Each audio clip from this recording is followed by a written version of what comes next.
नमस्कार बच्चों, मैं DK sir plus two high school Kathinar से आप लोग के बीच आए हैं सुरक्षित शनिवार को लेकर के दिसंबर का दूसरा सप्ताह, दिसंबर का सेकेंड वीक का टॉपिक है।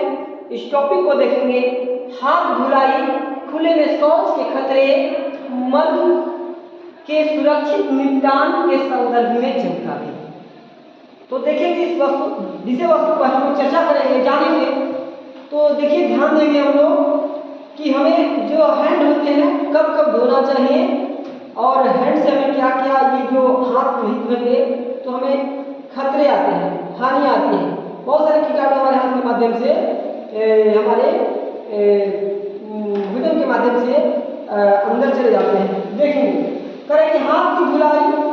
हाथ कीटाणुओं के प्रति सबसे ज्यादा प्रभावी अंग है और ये क्या करता है, जिसके माध्यम से हमारे शरीर में कीटाणुओं का स्थानांतरण होता है। और देखेंगे ये कान, नाक और मुंह के माध्यम से भी कीटाणुओं का स्थानांतरण होता है। दूसरी बात कह रहा है कि कब कब हाथ धोना चाहिए, कब कब हमें हाथ धोना चाहिए, इसको देखेंगे। तो देखेंगे यहाँ नेक्स्ट पीपीटी के माध्यम से कि हमें हाथ हैंड को कब कब वॉश करना है, तो देखेंगे। चलिए नेक्स्ट देखेंगे। पहला इसमें डाले हैं हम लोग हाथ कब कब धोना चाहिए। तो पहला पॉइंट देखेंगे, हाथ जब भी गंदे हो। हमारा हाथ जब भी गंदे होते हैं उस समय हमको हाथ को धोना है। दूसरा है कि प्राथमिक उपचार से पहले, प्राथमिक उपचार से पहले, फिर खाना खाने से पहले, फिर उसके बाद शौच से आने के बाद और उसके बाद खेलने के बाद। खेलने के बाद यानी खेलने के बाद हम लोग आते हैं घर पे तो हाथ धोना चाहिए। और इसके अलावा कुछ भी खाने से पहले, कुछ भी हम खा रहे हैं तो इससे पहले हमको हाथ को धोना चाहिए। और जानवरों को छूने के बाद, अगर हम लोग किसी जानवर को छूते हैं तो उसको छूने के बाद भी हमें हाथ धोना चाहिए। और अपने शारीरिक अंगों को छूने के बाद, अपने शारीरिक अंगों को छूने के बाद भी हमें हैंड को धोना चाहिए, हाथ को धोना चाहिए। और स्कूल से आने के बाद और प्राथमिक उपचार के बाद, प्राथमिक उपचार के बाद ही आपको धोना चाहिए। नेक्स्ट देखेंगे।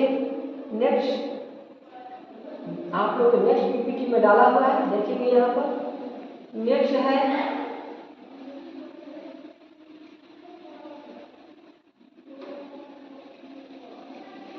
चलिए नेक्स्ट देखेंगे।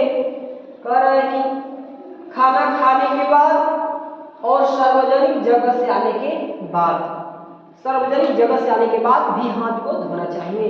और नेक्स्ट है कि हाथ धोने से क्या होता है, विषाणु, जीवाणु, कीटाणुओं, सूक्ष्म जीवों, गंदगी, अन्य हानिकारक पदार्थों को हटाने के लिए साबुन, हैंड वॉश और पानी से हाथ साफ करें।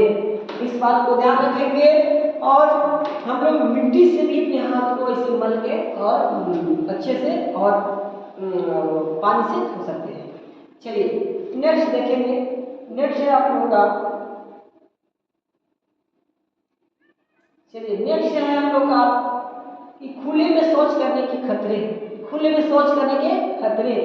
तो कह रहे हैं कि जब भी बाहर शौच जाते हैं तो उस पर मक्खियाँ बैठती हैं और वही मक्खियाँ हमारे भोजन पर बैठकर दूषित कर देती हैं। और उसके बाद इससे क्या होता है कि वो मक्खियाँ हमारे भोजन को दूषित कर देती हैं।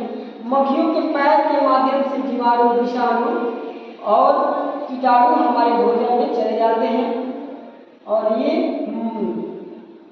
इससे हमें क्या होती है, ये एक घातक बीमारी उत्पन्न कर देती है।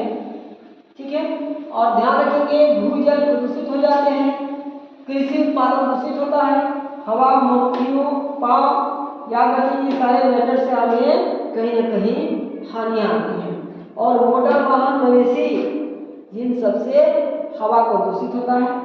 और कह रहा है कि मल से डायरिया होता है या टाइफाइड जैसे घातक बीमारी उत्पन्न होती है। तो इसको भी हमें ध्यान में रखना है। और आगे देखेंगे हम लोग। नेक्स्ट देखेंगे। करें कि नहाते समय ज़्यादा पानी का बर्बादी नहीं करना है, ज़्यादा पानी को बर्बाद ना करें। मंजन करते समय नल को बंद रखें, आवश्यक पड़ने पर ही खोलें।